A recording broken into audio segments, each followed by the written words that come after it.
Today I'm going to show you how you can create these pixel perfect sprites for your game using a few prompts and Comfy UI and being really consistent.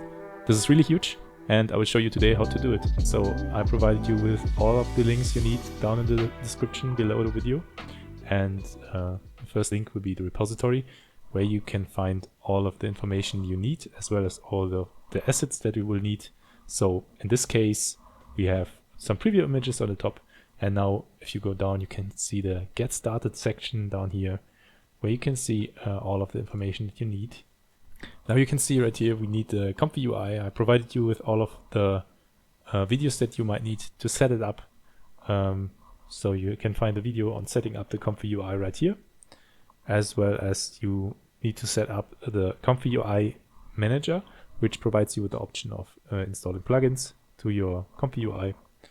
And we will use this to install the ControlNet plugin for Comfy UI, which is very important in this case because it provides the hexagonal outlines for our generation. As you can see, I also provided the tutorial for this in here. Finally, we have the SDXL. This is the base model that you will need to download. Quite huge and quite intensive to generate on, but it's very good for our purposes. So please download the 1.0.0.9 version from the Stable Diffusion Base XL. You can find it down here, SDXL Base 1.0.0.9 VAE Safe Tensors.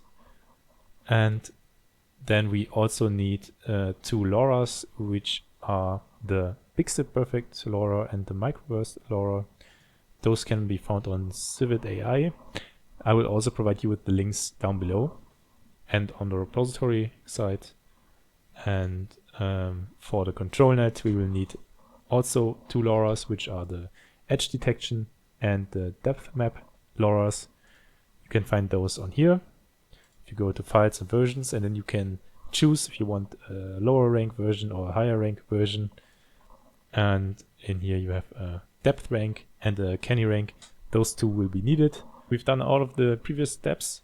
We can go ahead and now go to the workflow file itself. You can find it up here in the workflow folder, and there's a JSON file. You can just download it with clicking on it, and then you can click up here on download raw file, and now it will download it to your PC. After you've done that, you can open this file in your Comfy UI and just drag in the assets that you can find on the repository in here.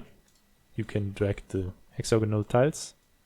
Down here you can just choose any reference image you want to use, and over here you will need to put the alpha mask for the hexagonal tile, which is also provided in the repository. Perfect. Now we are all set. Just going to go through the workflow with you once so you can see what everything does. On the left side, on the very left side of the workflow, we can see the hexagonal base image that I'm using, which is also provided in the repository. I would highly advise you to use it. It is used to generate the pre-processing images for the ControlNet models, which highly influence over here how the image is being generated. So this is basically giving the AI a good information about what I really want to have as a result in the end. So the next important thing that is used are the base models and the LoRa's. As a base model, I'm using the SDXL base, and building on top of this very detailed tiles. And adding on this, I'm using the pixel art LoRa, which converts it to almost pixel perfect images in the end. But as you will see, we need a few steps more to create really pixel perfect and crisp images. Now we are going into the positive and negative prompts on the right side here. Those are just text prompts we can use to control what we want as an outcome.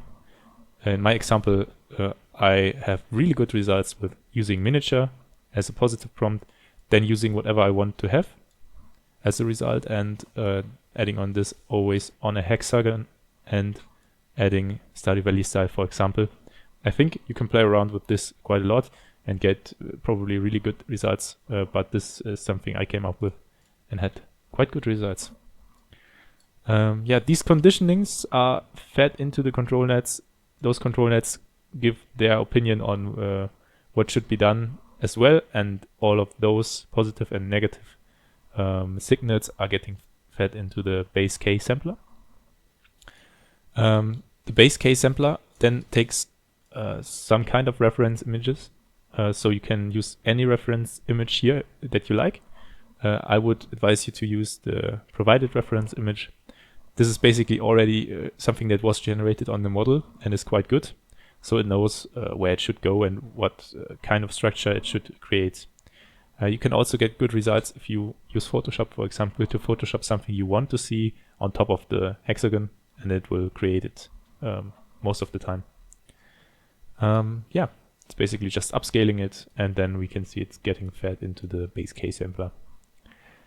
And now, in the end, it gets automatically previewed here.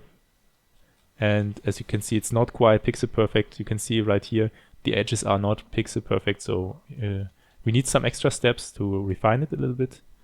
And the refinement is done via cutting it. So we are cutting it like a stamp with a mask. We are again using the hexagonal base image, just a slight modified version. This is basically just the alpha mask to mask the important part of the image. So we can cut it out and really only get what we want to have in the end. And then in the end, we are scaling it down and scaling it back up to get a really pixel perfect image in the end. So you can see here in the not scaled up version, we have some slight artifacts here. And in the scaled down and scaled up version, we have no artifacts at all. This is really pixel perfect. And yeah, we can basically use this in any game you like. So yeah, now I'm really excited to see what you came up with to maybe refine the workflow and really cool prompts that you found to create cool results. Just write it in the comments. All right, now as a proof of concept, we'll try out a custom prompt. And for this, I will use miniature mountain range, snow on top, for example. And yeah, let's see if this works. Cue it up and let's wait. Okay, the prompt is done, and now as you can see, we have, yeah, seems like a mountain range with snow on top. Very well centered. Yeah, if you want to modify it, if it's maybe already pretty close to what you want but not perfect, you can always just copy this one over as image over here, and you will generate something very similar. If you want to generate something super close to this, you can always put down the denoise here from 0.8 to something lower to match the reference image in the entrance here a little bit more. All right, yeah, have fun with it and see you in the next video.